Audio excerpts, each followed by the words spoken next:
Along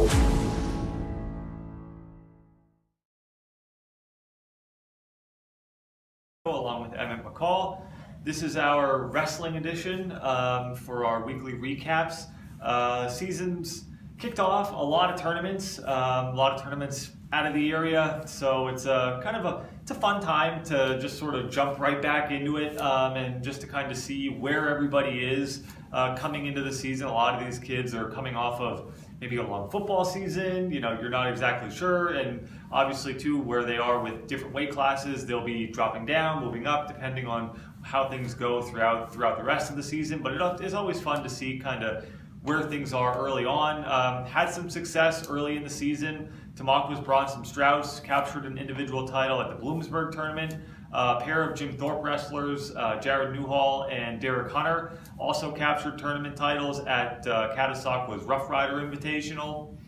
So a lot for those programs and those individuals to kind of build on, gets a little bit of momentum early in the season. Yeah, and this is your time of the year, Pat the Matt Matsenko. You're our wrestling expert. I'm leaving you do most of the talking as opposed to the basketball ones we just did. I thought it was pretty interesting that we had a lot of schools that had basically tip-off type of tournaments to kick off the season, and then next week we have a bunch of holiday tournaments going on. So there are not a lot of dual meets going on right now, but a lot of action in tournaments. And you kind of talked about it. We talked about it during our boys basketball. Tamaulipas boys basketball team has a lot of people contributing who were part of their successful football team, and the wrestling team is in the same boat. Bronson Strauss was a key two-way lineman on the football team. You talked about him winning first place at the Bloomsburg Invitational. Nate Wickersham was starting linebacker on the team. He had a runner-up finish at Bloomsburg. Those two literally had maybe a couple of days of wrestling practice, and that's not even exaggeration from the time football ended until their first season tournaments. So nice job by them to be kind of mid-season form already. Absolutely, and Tamaulipas is a team as well that under head coach Jim McCabe, I think, has kind of been building, kind of gaining numbers, just kind of seeing what they've done the last couple of years, what they did as a team at the Schuylkill League tournament, then what they did, even at district duels. Disappointing result, kind of the first round loss there, going out on that Thursday. But they have a decent amount, a lot of talent. You look at, again, Aaron Cochio, another wrestler who had a runner-up finish for Tamaulipas at that Bloomsburg tournament. It's a group that's kind of seasoned, tested. They've been together for a little while, kind of like we talked about with the football team or with the basketball team. These are guys that have kind of been together for a while. And as much as they want that individual success, that they also want team success as well, and to kind of take another step forward in the league and in the district, when we get to district duels and tournaments like that. So yeah, and you talked about the numbers are improving at Tamaulipas. Another program, I did the preview story, Lee Hayden, Floyd Brown, he was excited. He had 29 kids out for the team. That's a lot. He ended the season last year with, I think he said 14 or 15 because of injuries and things that the season ended. He had 14 wrestlers, and they have 29 now. Good success. First tournament of the season, I'm looking here, Richard Frohnheiser, 170 pounds, and Brendan Smay at 113. Both had runner-up finishes at the Brandywine Heights tournament. Yeah, and Brett Gasker was third.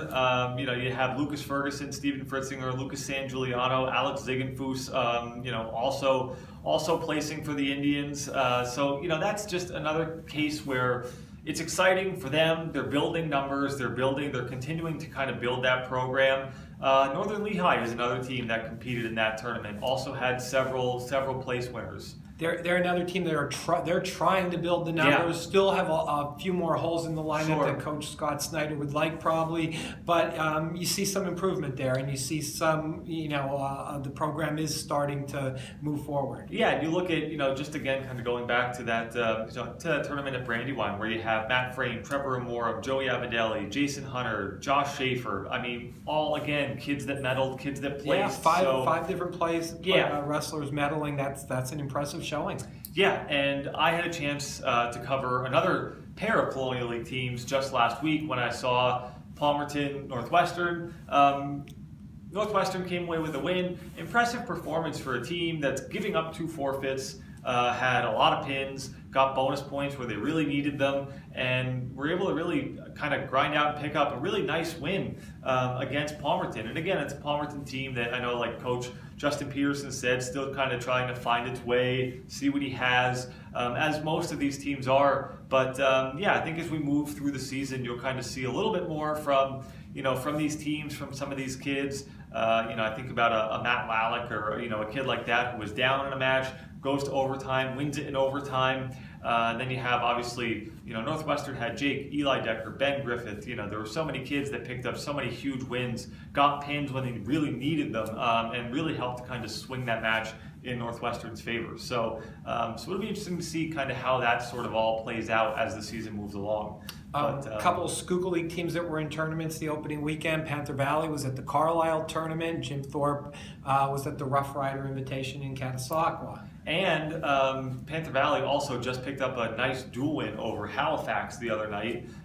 Won Criteria, it on right? Criteria, which is always exciting when it's 36-36. And I believe the Panthers won it on Criteria based on victories in most contested bouts. So that's nice. And again, it goes back to every match counting, and every match that you're in, you kind of wrestle hard, and it could end up being the difference in a match like that. So, yeah.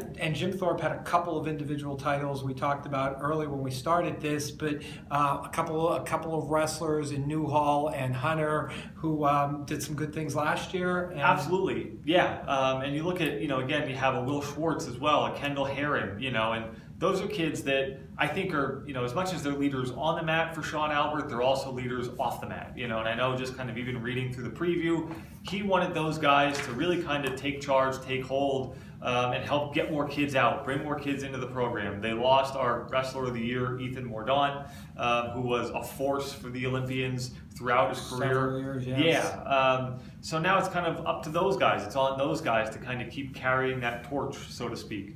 And I think you look at the numbers, and again, that's another program that looks like numbers are up, and they're getting more kids out for the team, which is huge. It seems like a theme this year. A number of our area teams, the numbers have been increasing for wrestling, which is a really good sign. Absolutely, yeah. You see so many forfeits. You hear all the talk of weight classes dropping down, or eliminating weight classes, and you're really not sure exactly where things stand with that. But it's always nice when you see the numbers start to go up a little bit more. And we talked about tournaments early in the season, holiday tournaments. Just looking at our schedule, we have our teams, 7 of our 8 area wrestling teams are in tournaments, and they're in 5 different tournaments. We have Panther Valley and Jim Thorpe are both at the Jim Thorpe Christmas tournament. We have Lehighton at the Bethlehem Catholic tournament. Northern Lehigh and Pleasant Valley are at a Bloomsburg tournament. Northwestern is at the Bethlehem Holiday Classic at Liberty, and Palmerton is at the Governor Mifflin Holiday Wrestling Tournament. So tournaments at the holidays, they always provide great tests. Oh, yeah. You're getting wrestlers from all over the district, all over the state, even out of the state. Absolutely, so, yeah. You get we'll get a pretty good idea of who were the wrestlers to watch this year after this weekend. Yeah, it's a fun time to kind of get to see all those different levels of competition, spread across 1 or 2 days, or whatever you might have, and it's a fun time because it is a little bit of an indicator to see kind of maybe where some of these guys are trending, or what they might be capable of. And you had mentioned Pleasant Valley. The Bears also picked up a really nice win last week over Parkland. So the Bears, again, another team that has increased numbers. They were more kids out. forfeiting a bunch of matches just a couple of years ago. Yeah. And so, again, continuing to kind of build and move forward there with head coach Justin Miklos. So, yeah, so there's a lot to look forward to. And again, just like we talked about with boys and girls basketball, as the season moves along, we'll kind of get a better idea of where everybody stands. sounds good. Anything else for you, Emmett? No, I think we're good. Yeah, so for our Times New Sports Chat wrestling edition, I guess, that's all for this week. But be sure to come back next week. We'll have many more highlights from all the tournaments, dual matches, and just kind of much more from around the area. So for Emmett McCall, I'm Patrick Matsinko. Thanks again for tuning in to TN Sports Chat, presented by Lehigh Valley Health Network.